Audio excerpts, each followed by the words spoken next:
I just want to know why it's so fucking hard to get a job, man! In 2025, it is literally impossible, bro! When you do, you get 7 rounds of interviews for some reason, man!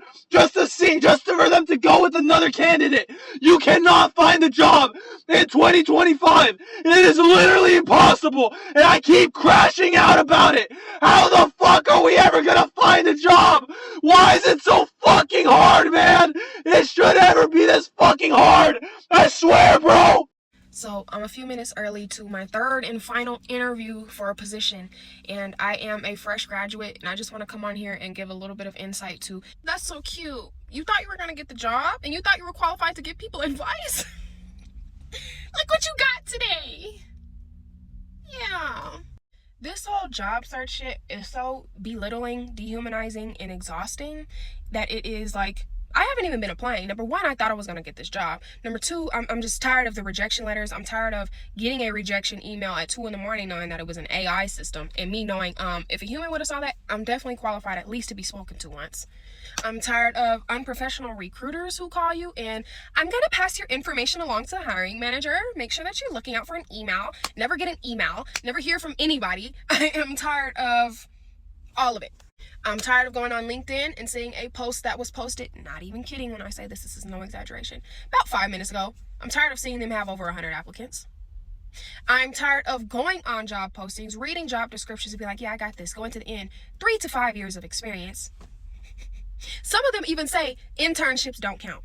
Okay, so those 3 internships that I have that equate to over 2 years of experience on my resume, whether I did them or not, those don't count. What? So that first clip, yeah, that was my first time getting to the final stage, the final interview. After sitting in, at least, I've applied to about 400 jobs in the last 2 months, 3 months, whatever. I started in October. 4 months. When I tell y'all I could have sworn I got that job, this lady walked me out to my car. We was sitting there, for an hour, not even really talking about the position, not even really talking about my experience, just talking, being cool, just getting to know each other. What happened? And I bet you, because I'm going to ask her, I'm about to send her an email and be like, thank you for your consideration. I would really like to know, why did you move on to another candidate, considering I felt as if I had the experience and, developed a fairly cool relationship with you? Why did you move on? I can almost guarantee you she's going to say years of experience. I don't understand why it is so difficult for people who are fresh out of school to find something that's not fucking Subway. And even they don't want to hire you because you have a fucking degree. Why would you want to work at Subway? Because nobody's hiring me. Where's the bread? I can do this at least. It is currently taking the average job seeker in America 22.6 weeks to find a job. That's over 5 months.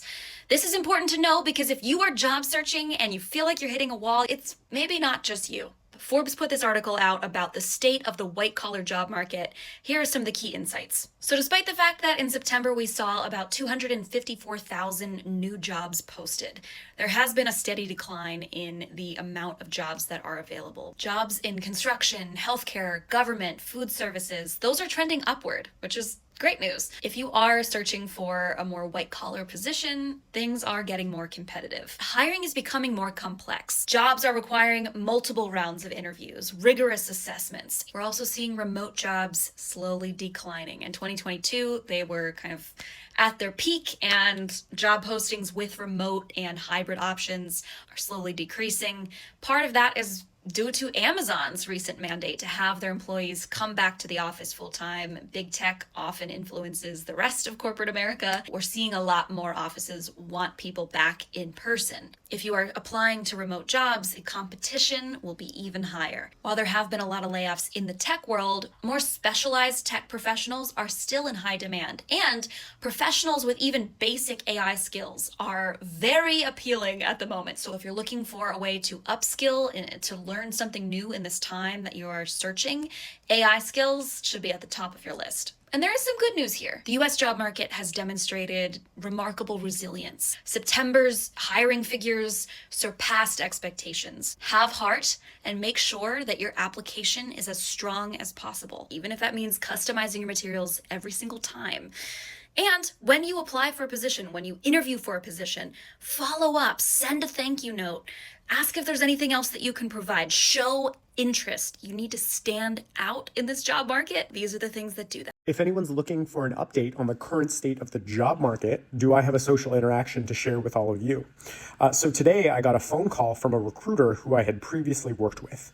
And I had been working with him for a while for a role at this company that he thought I was perfect for. And it was managing some social for on a team, working with cross department marketing managers and things like that to help bring all these social activations to life. And he thought I was a great person for it. I thought I was great for the role as well. And I didn't get it, but that's completely okay. And today he reached out and he said, hey man, I have this other role at that same company that I think you would be perfect for.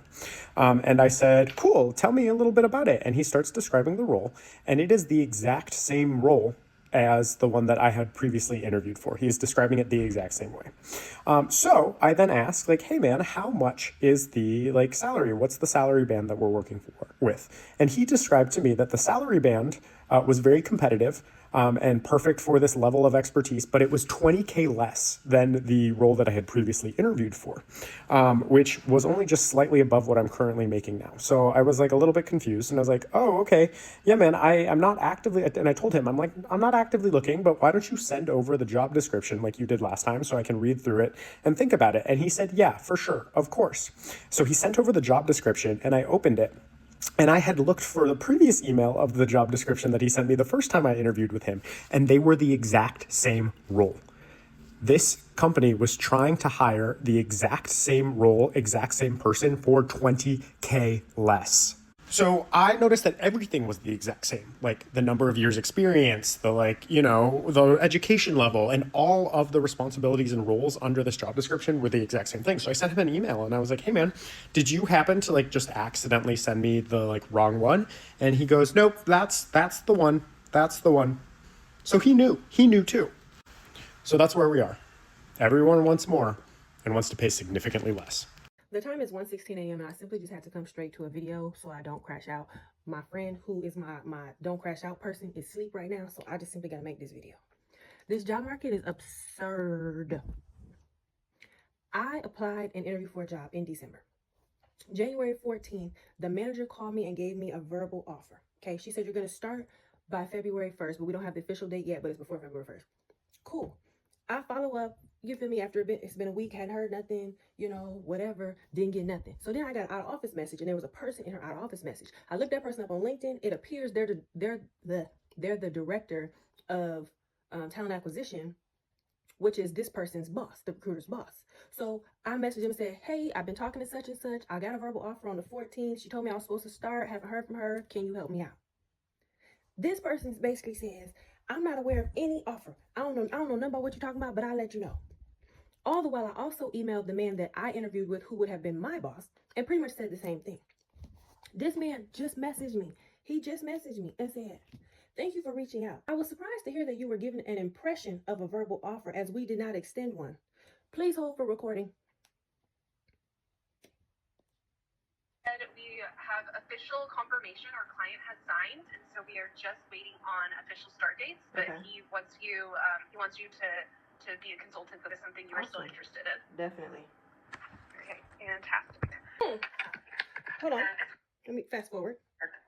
But where are we going to be able to land for an hourly rate? Oh, great. Did you all talk about that, or were you able to talk about We did kind of talk what about we're it. I told him what my range was, and he just kind of said that that's in the ballpark. But he said that he had to, wait until the final contracts or whatever to see what they're able to pay. Perfect. Yeah, I don't see any issue with. I don't think I'm gonna get any pushback on that. Okay, excellent. Yeah. Let me go back to the message now. I'd like to clarify this and better understand what was communicated to ensure there was no confusion. I sincerely apologize for the misunderstanding. Now, me being me, because I am who I am, I responded and I said, oh, and I CC both of them other people. Thank you for your email. I have attached the recording from the phone call where she explicitly gave me the offer. Don't play with me. She specifically said, our client has signed, so we are still waiting for official start dates. He wants you to be a consultant if that's something you're still interested in. This was not an impression I had, it was verbatim. I believe it's important for you to hear this for clarity. Further, I go, that said, I think it's crucial going forward that your company operates with integrity and honesty. It's essential to avoid leading potential employees on, especially when there may not be clear intentions or alignment from the outset. I was genuinely excited about this opportunity to work for a company and for this company, and I thought it was going to be a perfect fit. However, I would prefer to not be considered for further opportunities with your organization. I value working with companies that prioritize transparency and integrity, and I'd rather focus my efforts on finding a place that shares those same values. Don't piss me off. And I attached the recording. I don't want to work here, but also you're not about to play in my face like this woman did not call me and give me that offer. Are you insane?